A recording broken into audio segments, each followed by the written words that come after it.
Let's take a look at tributes and messages of condolences which continue to pour in from heads of state and leaders across the globe. Over to you, Trevor. Let's take a look. You're absolutely right, Lillian. A lot is coming through. Let's start with the General Yoweri Kaguta Museveni, President of the Republic of Uganda. He says that this afternoon I received sad news of the death of His Excellency Honorable Emilio Mwai Kibaki, the third President of the Republic of Kenya. This is a sorrowful moment for the people of Kenya, the East African community, and the African continent as a whole. He played a fundamental role in achieving socio-economic transformational and prosperity for the Kenyan people. The Yoweri Kaguta Museveni is the President of Uganda, continues to say in his condolence message to Kenya that he was an active in deepening the roots of African unity and cooperation for peace, development and security. As he rests, let the young generation study his exemplary deeds and emulate this great son of Africa. He will be remembered for his faithful and excellent service to his motherland and to Africa as a whole. And this is His Excellency Paul Kagame, President of Rwanda, says, "My sincere condolences to the people of Kenya and to the family of President Mwai Kibaki. His dedication to the economic transformation of Kenya and his work towards regional integration will be remembered for many generations. The people of Rwanda stand with Kenya during this trying time." And this is a message from Her Excellency Samia Suluhu, the President of the United Republic of Tanzania. She says, "I am deeply saddened by the passing on of the third President of Kenya, His Excellency Mwai Kibaki. Africa has lost one of its finest sons and a dedicated public servant. My condolences to His Excellency President Uhuru Kenyatta, the bereaved family and all Kenyans. May his soul rest in peace." She continues to say amen there. And there's still more coming through from her. She says, "I'm deeply saddened by the passing on of the third President of Kenya, His Excellency Mwai Kibaki. Africa has lost one of its finest sons and a dedicated public servant. My condolences to His Excellency President Uhuru Kenyatta, the bereaved family and all of Kenyans as a whole." There's a repeated message there from Her Excellency Samia Suluhu. The Right Honorable Senator Kenneth M. Lusaka, who's the Speaker of the Senate, says, "I feel extraordinary sadness at the passing on of His Excellency Emilio Mwai Kibaki. A great light has gone out in Kenya and the region as a whole as we mourn a statesman and humble servant.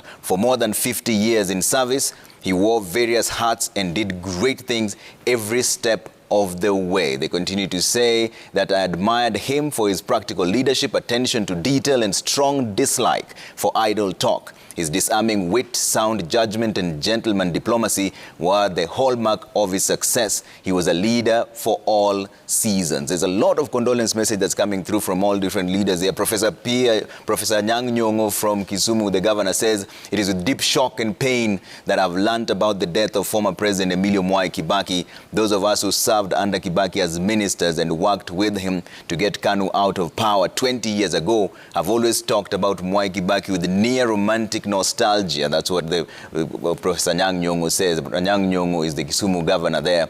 He continues to say in his condolence speech that it is with deep shock and pain that he's learned about the death of the former President Emilio Mwai Kibaki that happened today. And there's still more from leaders from different areas. Senator Mutahi Kagwe, who's the Cabinet Secretary for Health, says, "Today Kenya has lost a great leader who I am privileged to have called a friend, mentor and boss. President Mwai Kibaki effortlessly personified leadership. His quality of being a humble, tolerant and graceful leader is what kick-started real democracy here in Kenya." There are a lot of leaders there eulogizing President Kibaki as a humble soul who knew what leadership was all about. He continues to say, "We should all emulate President Kibaki and shun tribalism.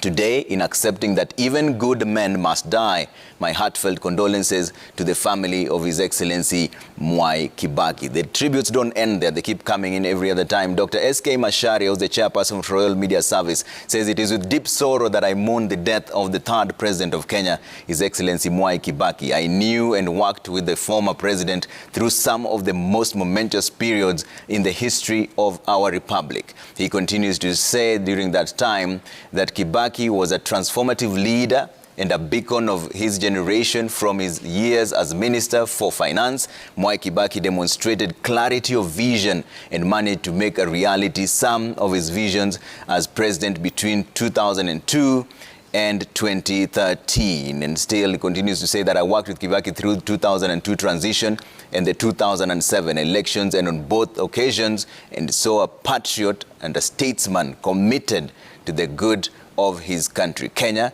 will miss Mzee Kibaki. There's still a lot of tributes that's coming through here. We'll read a few of them here. Professor Olive Mugenda says, I've learned with shock and sadness the passing on of our retired President Mwai Kibaki. He supported our vision for Kenyatta University Teaching, Referral and Research Hospital by approving the construction and equipping resources and breaking the ground for its construction as well. She continues to say here in a condolence message that he supported good visions and wholeheartedly supported hardworking leaders to achieve their institutional visions. May his soul rest in perfect peace there. That's what the messages that's coming through here on to Citizen TV. And later on, we'll be speaking as well to Honorable Francis Kimemia, who's a Nyandarua governor, also served as the head of public service during his tenure, and also Mugo Kibati, who was the inaugural chairperson of the Vision 2030, to find out from him how he eulogizes President Mwai Kibaki. And also we'll be speaking to JB Muturi, who's the Speaker of the National Assembly as well, and the current leader of the Democratic Party, which was Kibaki's party as well. Lillian? Many thanks. Trevor, tributes and messages of condolence coming in from heads of state as conveyed there by Trevor.